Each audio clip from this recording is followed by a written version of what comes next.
俺の名前は須藤浩二。昔からちょっと周りよりも行動が遅く、とろい子とよく言われていた。これに加え、俺には察しの悪さもある。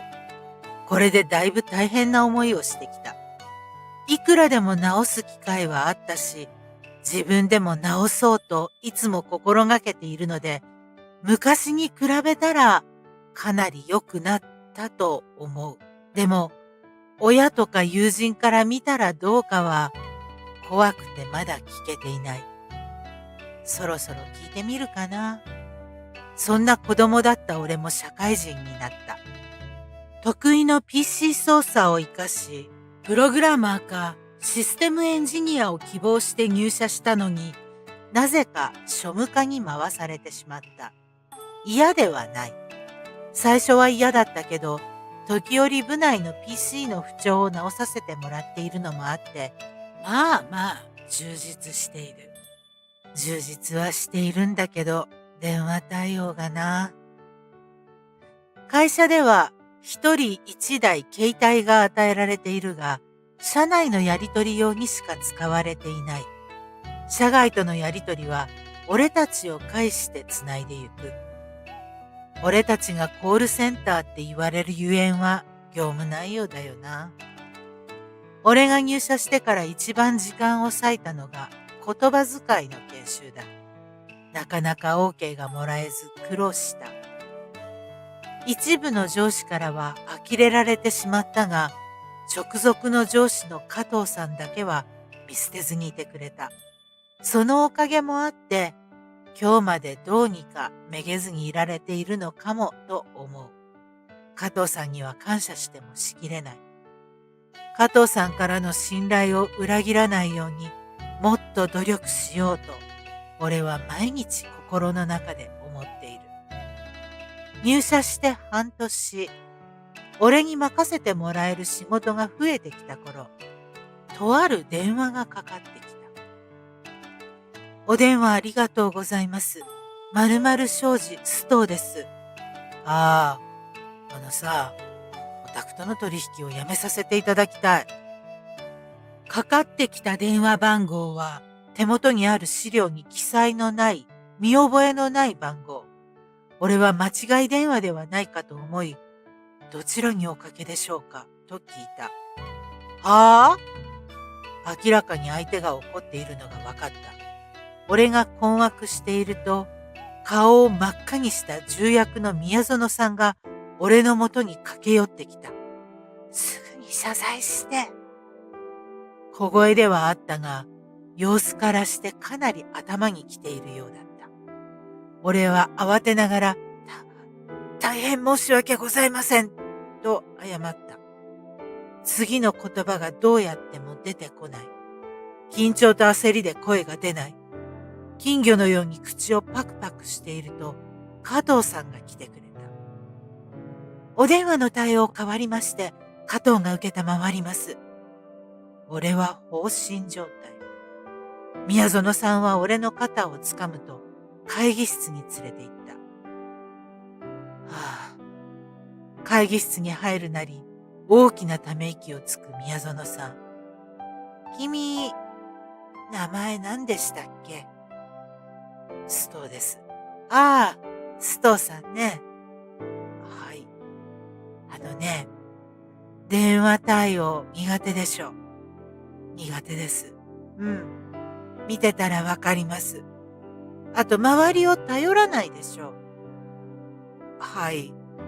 どのタイミングで頼っていいのか、なかなか声をかけられなくて、そんな感じがしたんですよ。ああ、さっきの方の件はね、俺は宮園さんからいろいろと電話対応についての修正点の指摘をもらった。まあ、これは一例ですけどね。私も先ほどの方がどちらの方かは存じませんから、もしかしたら本当に間違えたのかもしれません。ただし、簡単に間違い電話と決めつけてはいけません。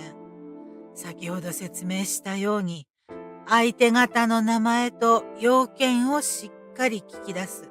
ここでやっと第一段階。一旦待ってもらうか、取り次ぐか、迷った時は、少々お待ちください。そうです。そのように言い、待ってもらいなさい。わからない時は周りにすみませんと一声かけて聞けばいいんです。よっぽどタイミングが悪くない限り聞いてくれますから。なんか、学校で習うような基礎的な部分を社会人になって聞くなんて恥ずかしいです。これは経験がものを言います。社会人になりたての皆さんがわからないことが多くあるのは仕方ないことです。失敗からいっぱい学んでください。俺は泣きそうな顔で答えた。俺たちが話し終えると加藤さんが入ってきた。失礼します。加藤くん、電話の件ありがとうございました。どちら様でしたか？隣の会社の取引先でした。番号を間違ってかけてきたようです。そうでしたか。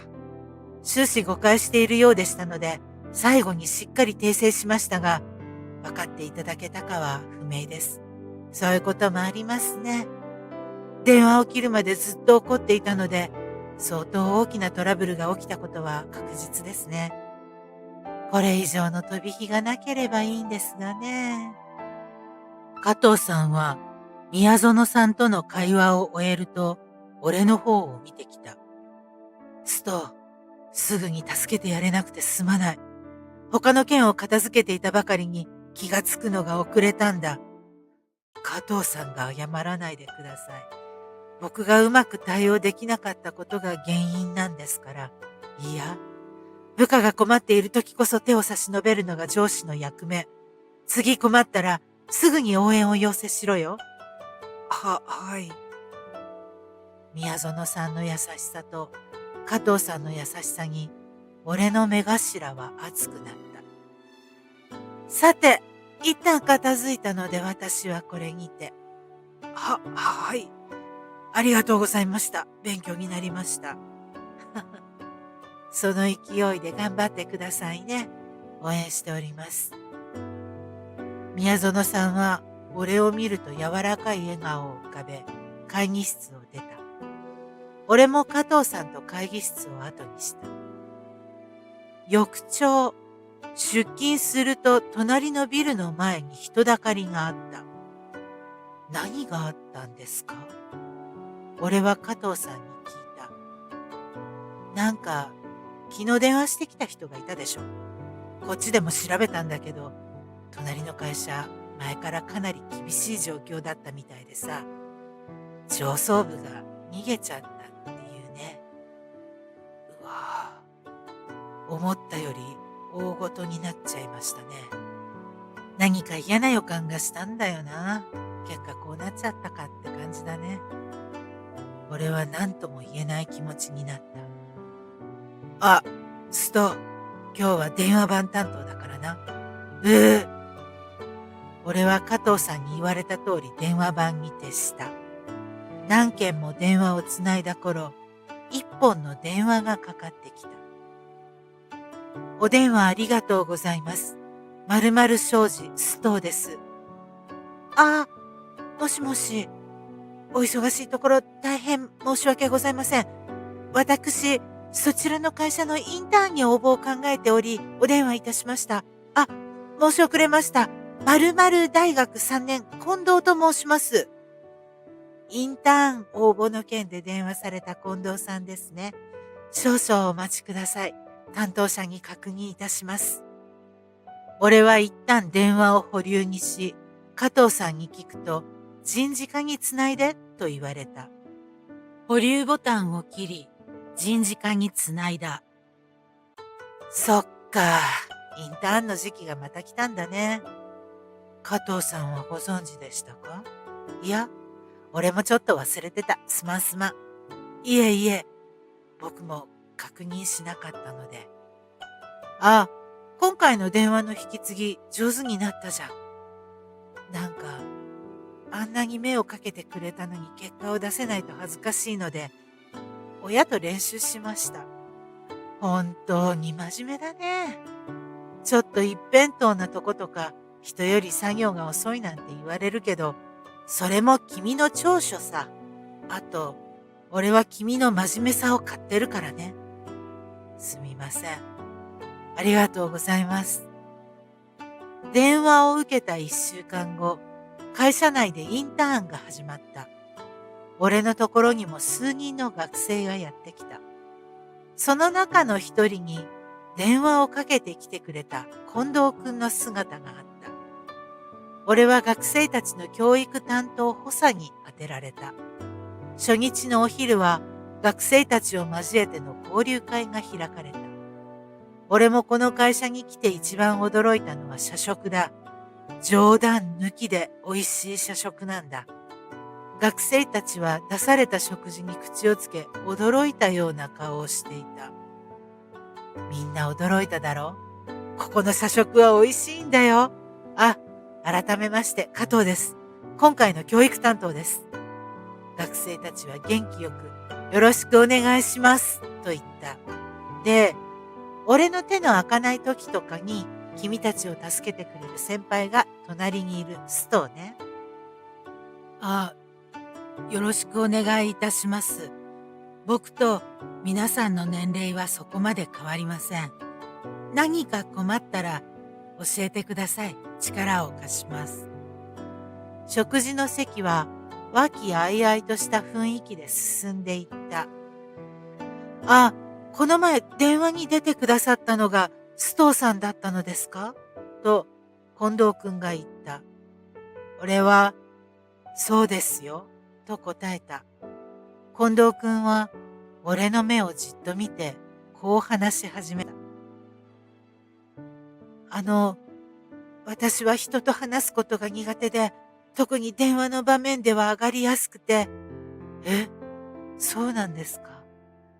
全くそのような感じは受けませんでしたよ。あれは何度も練習して、しっかり言いたいことを紙に書いた状態で電話したからです。俺たちの庶務課は、会社で働く人が快適に働いていけるための仕事をしています。電話の引き継ぎもすごく重要な業務です。ですが、僕も電話対応が苦手です。毎回完璧にできるわけではありません。なので、まずは備えをしっかりすること。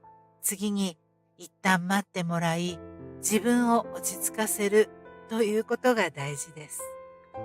まあ、これに気がついたのは最近ですから、皆さんも仕事をしながら全力で学んでください。俺に質問した近藤くんを含めたすべての学生が、はいと答えた。食事が終わり、早速仕事を与えた。1週間と短い期間しかいないのだが、たくさん実りがあってほしいと、結構実践的な仕事を任せているんだ。これで値を上げる子がいないといいんだけどな。僕は会社のインターンに来たのですが、大変だった記憶があります。ですが、家に持ち帰ることが許されなかったので、大学の課題より体の負担は軽かったような気がします。ああ、わかるな。レポートを出すときに違う授業の課題が見つかったりな。心臓に良くないよ。加藤さん、なかなかな学生時代だったんですね。まあね、のんびり屋だからさ、もうやばいって時にならないと火がつかないんだよ。それは良くないですね。本当だよ。誰も真似しちゃいけないよ、こんなの。俺たちが無駄話をしていると、学生の一人が歩いてきた。近藤くんだった。ここの部分はどのようにしたらいいでしょうか？俺でもできる内容だったので、俺に答えるよう加藤さんは言った。ああ、ここはね、俺が説明を始めると、数人の学生がぞろぞろとやってきた。ああ、説明が足りなかったようですね。俺は分かりにくかったであろう部分を丁寧に説明した。説明が終わると、みんなすがすがしい顔になっていた。どうやら伝わったみたいだ。よかった。内心そう思った。1週間はあっという間に終わり、学生たちがいなくなったフロアは寂しかった。次の子たち、誰が入るかな。俺はぽつりとつぶやいた。インターンが終わって数ヶ月後、内定者が続々と発表された。その中に近藤くんの名前があった。近藤くんさ、須藤くん2世になりそうなんだよね。育てがいがありそうだなって。きっと大きく育つよ。加藤さんにそう言われると恥ずかしくなった。でも、それだけ大事にされていることが嬉しかった。これまでコンプレックスだらけ、悩みだらけの人生だったが、この会社に出会えたことで、昔とは全然違う自分になれたことは自慢だ。まだまだ荒削りな部分もあるが、後輩に慕われるような自分になれるように、これからも努力を続けていこうと思う。